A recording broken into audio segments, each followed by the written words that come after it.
Bentornati sul canale, dalla Fara e da Fuz. Oggi parliamo della lingua dei Longobardi.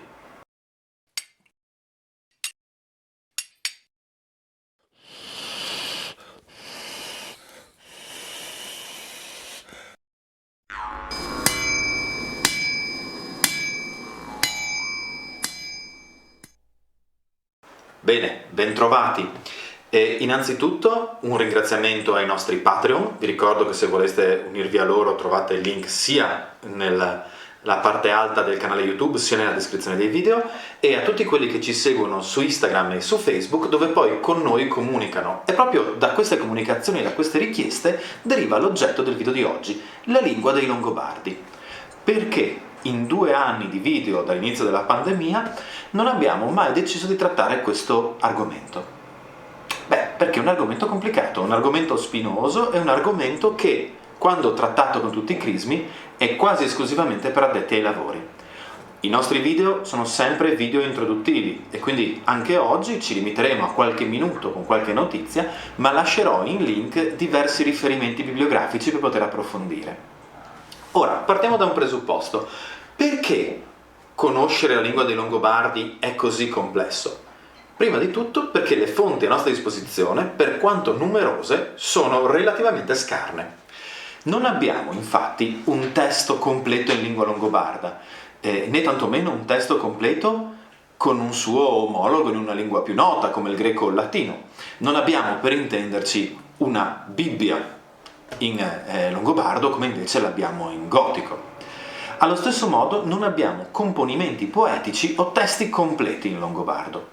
Questo fa sì che gli unici riferimenti a disposizione siano gli antroponimi, i nomi delle persone, e le poche parole sparse in altri contesti o negli stessi in cui troviamo questi antroponimi, e quindi leggi, soprattutto, dall'editto di Rotary, attraverso le leggi di Liutprando, di Grimoaldo, di Astolfo o di chi per loro. All'interno però di queste leggi troviamo singoli termini giuridici, non frasi. Allo stesso modo le opere di carattere storiografico, come l'Historia Langobardorum di Paolo Diacono, ma anche il punto di vista di altri autori dell'epoca, magari di area merovingia, ci riportano principalmente appunto nomi di individui. Infine possiamo fare riferimento a qualche breve componimento di carattere più letterario e storico, specie di area diciamo latina o bizantina, che però ancora una volta non ci fornisce grandi informazioni che non esulino dal contesto dei nomi.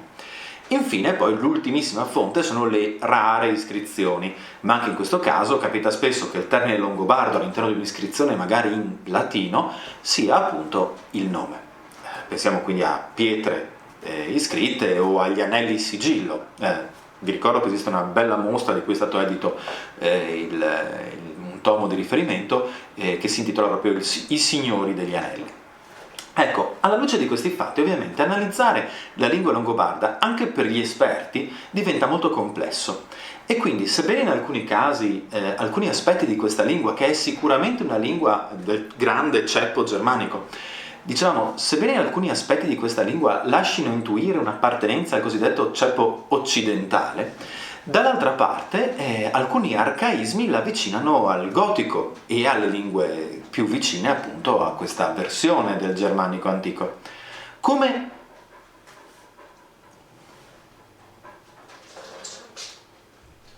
attendete?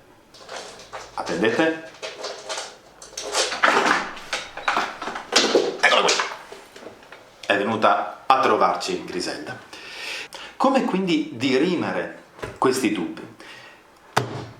Citiamo un passaggio interessantissimo di un meraviglioso libro che si intitola Vestigia longobarda in Italia di Nicoletta Francovic Onesti, di cui ci piacerebbe mostrarvi la copertina, ma il mio cane se l'è mangiata qualche giorno fa. È un bellissimo libro, utilissimo per chi voglia iniziare ad approfondire il tema della lingua longobarda e soprattutto degli antroponimi, e che nella sua introduzione porta diverse riflessioni sullo stato dell'arte relativo appunto alla lingua longobarda in generale. Sentiamo in particolare questo passaggio da pagina 47.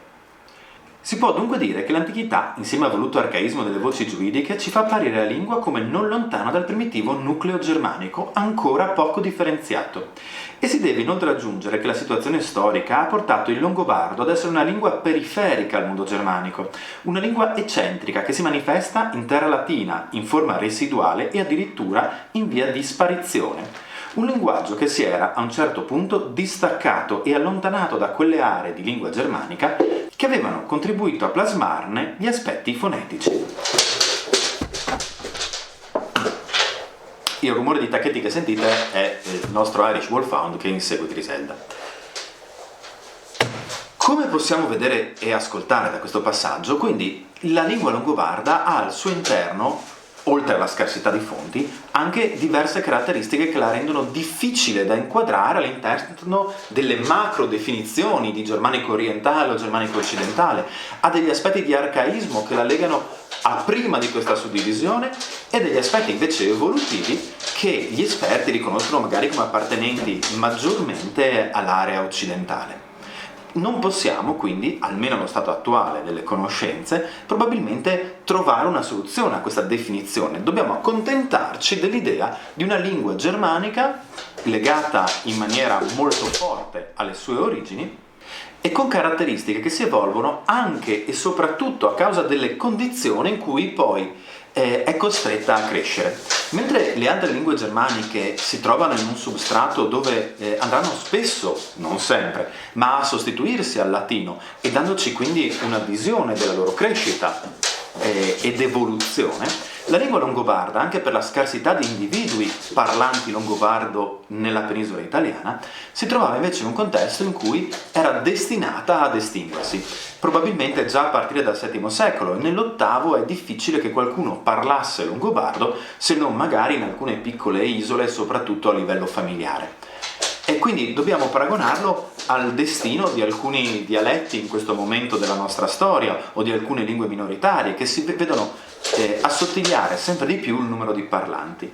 Ecco, in un contesto del genere diventa difficile definire le caratteristiche, perché ovviamente tutte le aree culturali con maggior pressione, in particolare quelle latine, romanze, hanno sicuramente cambiato il modo in cui lo stesso longobardo veniva percepito e parlato dai longobardi. Difficile quindi dare una definizione finale, proprio perché nel corso della sua evoluzione subisce delle variazioni fino al punto poi da diluirsi e sparire. I prestiti che il longobardo lascia nell'italiano sono numerosi, ma non tanto ovviamente da mettere in dubbio il fatto che l'italiano sia una lingua neolatina. Apriremo qui una parentesi sulle parole di derivazione longobarda, anche perché sono arcinoti gli interventi su questo tema del professor Barbero e che anzi, senza togliere nulla ovviamente alla sua professionalità e preparazione, sono forse fra gli argomenti che più hanno valso a livello di condivisione, diciamo, strettamente social, con tutti i remixaggi delle sue elencazioni di Spranga, ad esempio. Ecco, quindi questo è quello che possiamo dire a grandi linee sulla lingua longobarda. Se avete altre domande o se questa breve introduzione vi ha dato degli spunti, vi ricordo di iscriverci nei commenti o su Instagram e Facebook. Alla prossima, Mandi!